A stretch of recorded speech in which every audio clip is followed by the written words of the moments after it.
Kaela Vance, and welcome to the Cultivating Calmness Podcast. Today I want to do a quick little recap on Mother's Day, my experience, and my recent blog post about the Serenity Prayer and what it means to me, how I have learned from it, and the role that it plays in my life. Well, if you've never heard of the Serenity Prayer, it is commonly, or maybe most notably, used in the recovery and addiction field, and they often use this prayer to help those who are struggling with addiction and recovery to continue down that path and learn some of that acceptance and courage and wisdom and serenity from their experience. And so those are the 4 virtues that are expressed in the prayer, and I want to read the prayer to you today. But before I get there, the reason that the prayer is important to me is because it is the prayer that is written on the back of my mother's headstone. And if you listen to if you're listening to the podcast last week, I talked a little bit about preparing for Mother's Day, especially being somebody who doesn't have a mom that is alive, and how to navigate celebrating when someone that you love, especially your mother, has died, or if you are a mother and you have lost a child or someone special to you, it can make Mother's Day difficult.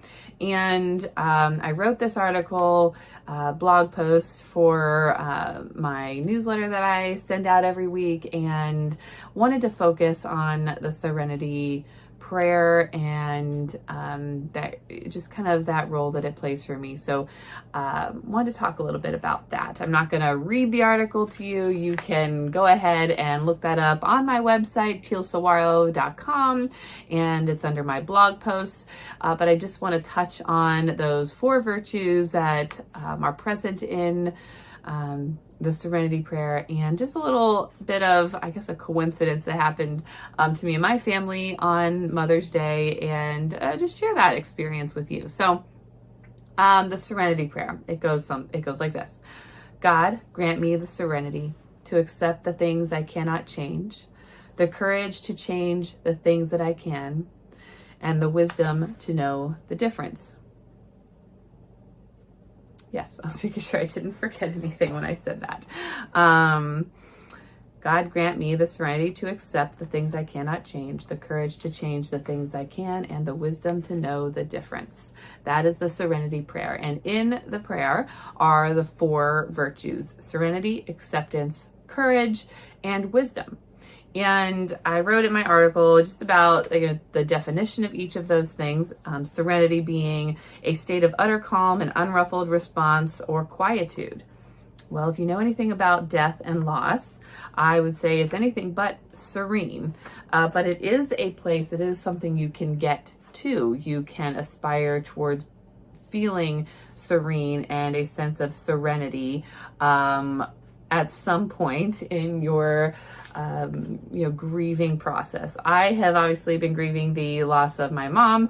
It'll be coming up on 29 years here in August, so it's been a very long time for me.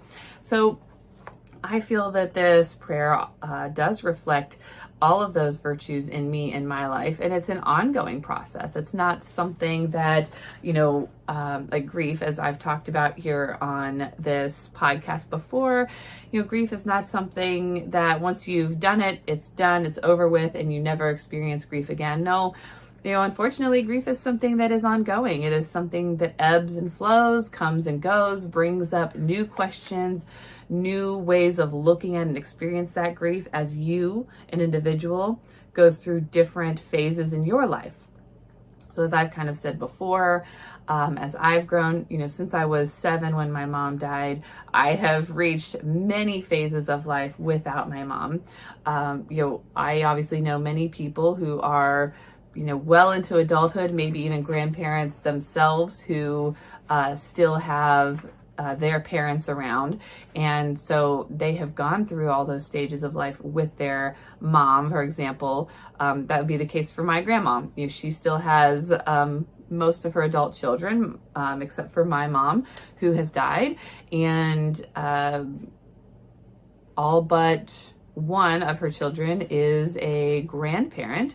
And so, she has been there for all of them. They have been able to talk to her, go to her if they need to, want to, and have not experienced that loss, whereas I have. So when I reached those stages, when I, graduated high school, graduated college, got married, had children, my mom has not been here for those things. And I either seek that guidance from other people or learn from those things on my own without my mom. And so each of those steps, each of those experiences that I have is without my mom. And so it just has a different way of experiencing grief when you reach those different milestones. And sometimes you never know when those milestones are going to hit, when those new things are going to happen, and what type of memory or thought may come to mind and what you may experience. So that's what I mean by, grief is ongoing, but we learn to adapt, we learn to accept and move forward and gain that wisdom and that knowledge from our past experiences, from the experiences of others who have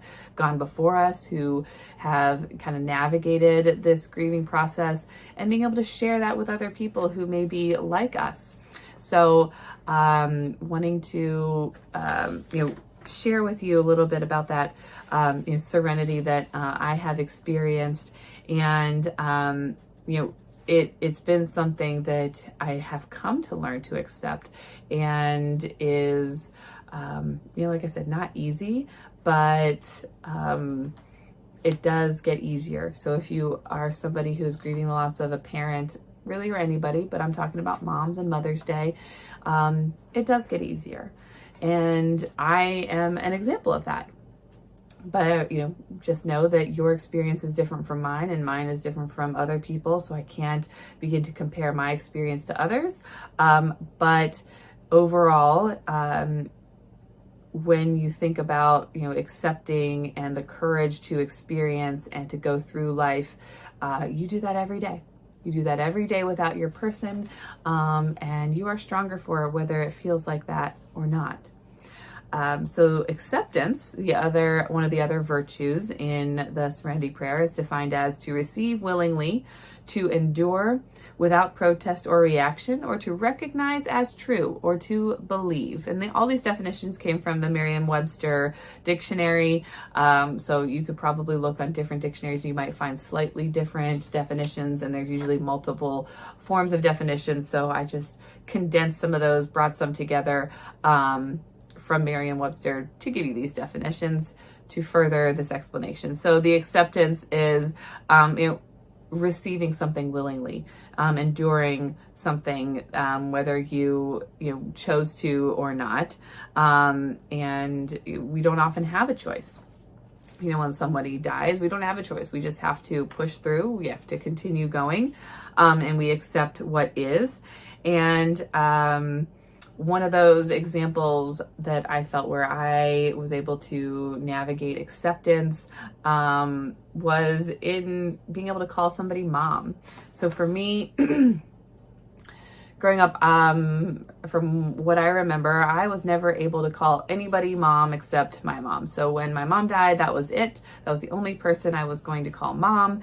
And in high school, I started to participate in the theater program in my high school. I ended up doing the technical theater, and that brought a lot of joy to my life. I was not a big sports person, so my siblings were highly involved in numerous sports. My sport was theater, so I did the tech crew, built a bunch of sets and painted and ran backstage things and anything that's involved in theater, but on the backstage side. But the theater director, who my entire high school career was my theater director and also my English teacher and theater teacher during the school day, on multiple occasions. Many of her theater students would call her mom. And when I first, started getting involved, I thought that was weird. I wanted nothing to do with that. I had a best friend at the time who, jumped right on that and started calling her mom along with everybody else. And I refused. I refused to call her mom. I wasn't going to do it. I would call her by her name. And, it took, I don't exactly remember how long it took. I don't know if it was a year, I don't know if it was 6 months or if it was longer than a year, but at some point I did stop calling her by her, teacher name, and I did start calling her mom. And for me, that was that acceptance and that acknowledgement that, this is okay, that she is a mom for a reason. People call her mom for a reason because she was like a mom to her students. People cared about her. She, treated them as students, but, as family, she cared about them. She often had students that needed love and support, and she was, a person who was there for them in many ways. And if you find her students now, they will still call her mom, and they still know and think of her in a positive way. And lucky for me, I guess, she ended up being my mom eventually. She is now my mother-in-law, and I don't know if that was coincidence or if that was growth or both or something else.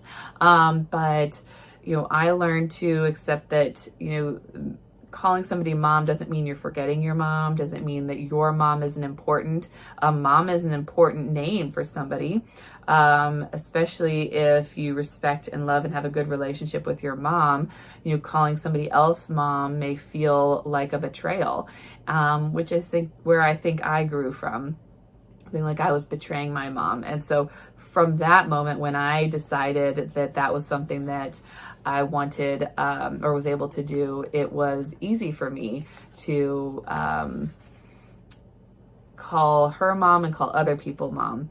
And I want you to be able to do that too. So if there's something that you have difficulty moving forward from, I want you to be able to find that peace and that acceptance to do something that is hard, and to acknowledge whatever it is that is difficult, and maybe even being able to separate things from each other. Just because I call somebody else mom doesn't mean I didn't love my mom and don't still love her and care about her. It also acknowledges that other people are also good and kind and loving and maybe deserve to be called mom as a respectful term. At least that was my experience. I know that's not everybody's experience. So for me, that's how I feel, just one way acceptance has showed up in my life in relation to the Serenity Prayer. So the third value or virtue that was expressed in the poem is courage, which is defined as mental or moral strength to venture, persevere, and withstand danger, fear, or difficulty. And so death and courage, I think, can go hand in hand, especially when you are on the, receiving end of somebody dying. It takes a lot of courage sometimes to continue day to day. Sometimes we feel like we don't have a choice.